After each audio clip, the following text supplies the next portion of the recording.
umum, tidak ada Tuhan selain Allah. Seharusnya dalam pengertian la ilaha illallah itu artinya la ilaha bihaqqin illallah, tidak ada Tuhan yang berhak disembah kecuali Allah. Nah, itu untuk orang awam ya. Ya kalau mu'alaf mungkin tidak ada Tuhan selain Allah gitu kan, tidak ada Tuhan selain Allah. Seolah-olah Tuhan lain masih ada tuh kayaknya. Cuma karena dia baru ya tidak ada Tuhan selain Allah.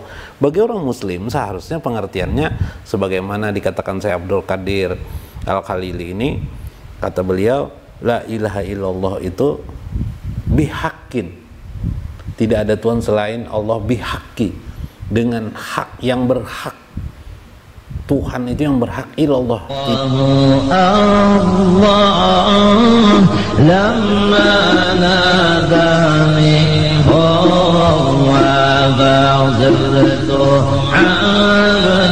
Assalamualaikum warahmatullahi wabarakatuh. Bismillahirrahmanirrahim.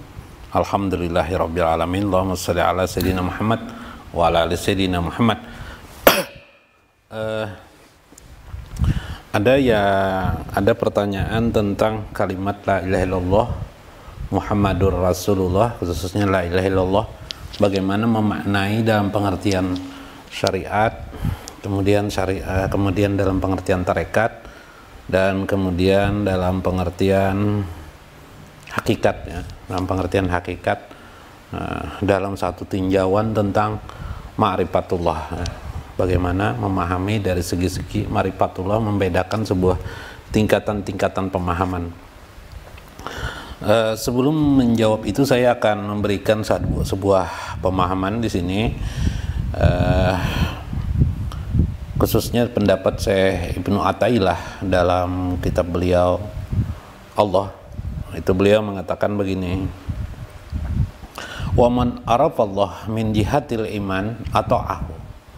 Siapa yang mengenal Allah atau siapa yang mengenal Allah dari jihad imannya atau maka dia akan menjadi taat. Nah, ini kebanyakan para orang-orang awam memahami Allah itu dengan keimanan.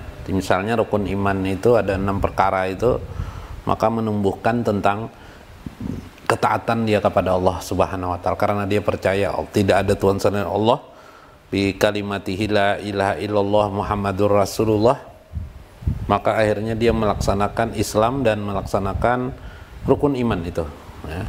Rukun iman itu percaya kepada Allah, kitabnya, wa rasulihi, wa kutubihi, kitabnya, wa malaikatihi, malaikat, wa yaumil akhir, wa qadarihi, qadar khairun aw syarrun, baik dan buruknya. Bila salah satu daripada ini, apakah misalnya kurang percaya terhadap qadar, berarti kurang imannya. Kalau dia tidak percaya dengan qadar sama sekali tentang takdir Allah, berarti tidak ada baginya ketaatan dan tidak ada baginya keimanan. Sama dengan berarti tidak keimanan. Jadi rukun iman yang ke-6 ini sepakati dalam Ahlussunnah wal Jamaah merupakan sebuah kontak yang tidak bisa putus daripadanya. Nah, karena itu siapa yang melihat keimanan itu menurut Syekh Ibnu Athaillah dari segi keimanannya, maka dia menghasilkan taat. Nah, yang kedua adalah kelompok ulama ya, kelompok alim, orang yang pada tingkatan khawas. Wa man arafahu min jihatil yakin asarahu. Barang siapa yang melihat mengenal Allah itu atau memahami kalimat la ilaha illallah itu, memahami kalimat la ilaha illallah itu dengan keyakinannya, asarahu, dia akan memberi bekas pada kehidupannya. Karena itu seorang ulama itu ketika dia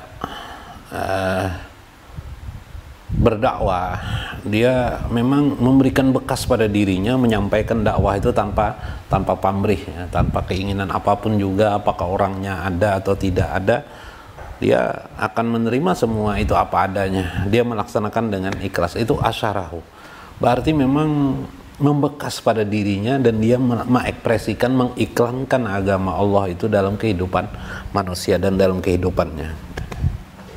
Nah, yang ketiga adalah waman arafahu, biarlah siapa yang melihat, meninjaunya keimanan itu dari min jihati tauhid, dari jihad dari sisi ketauhidan, ilmu tauhid, la ilaha illallah dipandang tauhidan, azamahu, pasti dia suka membesarkan Allah Subhanahu wa taala, selalu dipandangnya, makanya dia selalu ingat kepada Allah Subhanahu wa ta'ala. Ini 3 pokok ini penting sekali. Ada sebuah kitab lain yang disebut dengan Aqidatut Tauhid bi Kitabil Qur'anil Karim oleh Syekh Abdul Qadir Al-Khalili ya. Al-Khalili, beliau mengatakan bahwa la ilaha illallah itu bisa ditinjau dari 3 segi keadaan. Pertama adalah orang yang mengucap la ilaha illallah itu ialah dalam pengertian umum, awam. Dalam pengertian awam.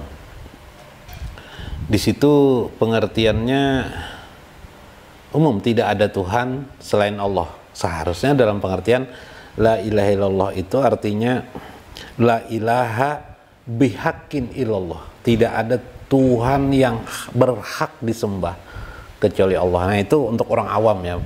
Ya kalau mu'alaf mungkin tidak ada Tuhan selain Allah gitu kan, tidak ada Tuhan selain Allah. Seolah-olah Tuhan lain masih ada tuh kayaknya. Cuma karena dia baru ya tidak ada Tuhan selain Allah.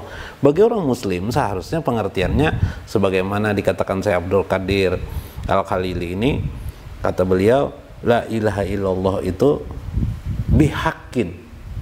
Tidak ada Tuhan selain Allah bihaqqi, dengan hak yang berhak. Tuhan itu yang berhak ilallah, tidak ada yang berhak Tuhan itu ilallah kecuali Allah Subhanahu wa ta'ala. Nah, itu yang pertama. Jadi dengan sebuah keyakinan seperti itu.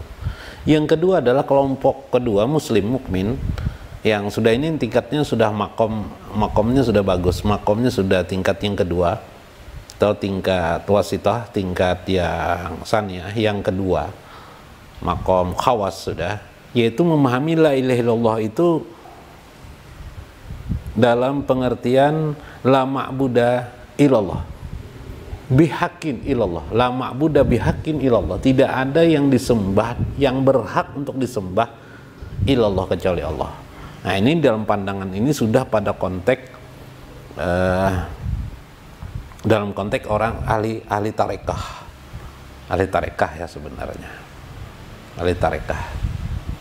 Jadi yang ketiga adalah la ilaha illallah dipandang dari segi orang-orang ahli ma'rifah. Orang-orang ahli ma'rifah itu sudah dalam konteksnya bukan sekedar ibadah lagi, tapi dia dalam kehidupan sehari-hari dalam konteksnya beribadah sepanjang kehidupannya terus menerus.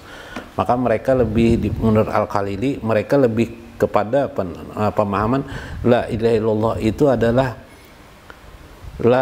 la wujuda illallah. Tidak ada yang wujud kecuali Allah, lil makna masyhadnya, jadi yang disaksikannya. Jadi la ilaha illallah atau la ilaha illallah lil makna la syahadatan lil ainil basirah illallah. Tidak ada yang dipandang disaksikannya lagi bagi sesuatu hal kecuali yang disaksikannya hanyalah Allah, yang berhak untuk dipuji, yang berhak untuk disaksikannya, dikaguminya itu hanyalah Allah Subhanahu wa ta'ala. Ini kelompok ahli ma'rifatullah. Nah, itu pandangan-pandangan yang membedakan, memahami daripada pengertian kalimat itu. Nah, karena itu Syekh Ibnu Athaillah mengatakan wa man lam tafidhul ma'rifah ilman billahi wa bisifatihi wa mazidan fi hakikatihi, maka hakikat tauhidihi, hakikat tauhidnya bahwa mahjub. Maka orang jadi terdinding bila dia masih memahami Allah itu misalnya tanpa ilmu ma'rifatullah, maka dia masih terdinding sebenarnya. Cuma karena dia masih awam, ya tidak apa-apa masuk. Karena itu orang awam diajarkan untuk lebih dalam mengenal Allah Subhanahu wa ta'ala, memahami kalimat juga la ilaha illallah itu. Maka tidaklah konkordan makrifah seseorang karena itu bila dia tidak mengenali Allah bisifatihi, sifat-sifat Allah itu apa sih, dipahamilah sifat-sifat Allah itu, nama-nama Allah, asma'illah itu apa sih di dalam fi haqqi ilmi tauhid, dalam hak ilmu tauhid. Maka apabila ini dia tidak melewati proses itu, bahwa mahjub, maka dia sebenarnya terdinding sudah. Nah, ini berbahaya sekali.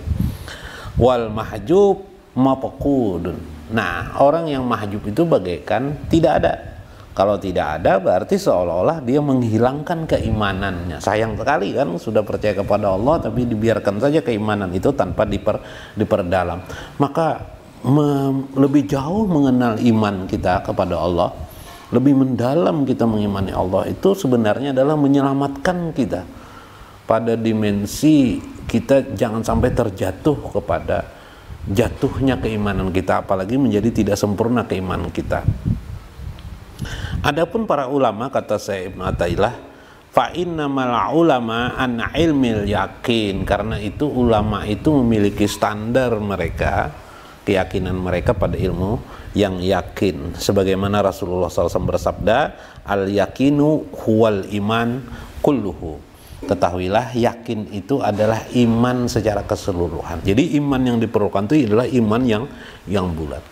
Bagaimana supaya iman kita itu bulat kepada Allah? Bihaqqi qauli la ilaha illallah, itu yaitu dengan cara memahami ayat-ayat Al-Quran, nakal-nakalnya, riwayat-riwayat tentang la ilaha illallah, dan juga hal-hal yang di dalamnya memiliki kasyaf terhadap masalah-masalah seperti itu, atau dalam haluan ilmu ma'rifatullah.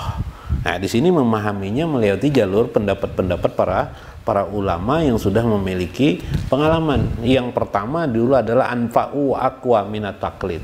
Semampu kita untuk taklid. Nah, itu yang diutamakan. Jadi taklid kepada hujah-hujah ulama seperti hujah ulama Ahlus Sunnah wal Jamaah itu sangat baik. Nah, itu kira-kira penjelasan atas pertanyaan tadi tentang bagaimana memahami la ilaha illallah itu dari beberapa segi. Wallahul muwaffiq wa aqwamut thoriq. Wassalamualaikum warahmatullahi wabarakatuh.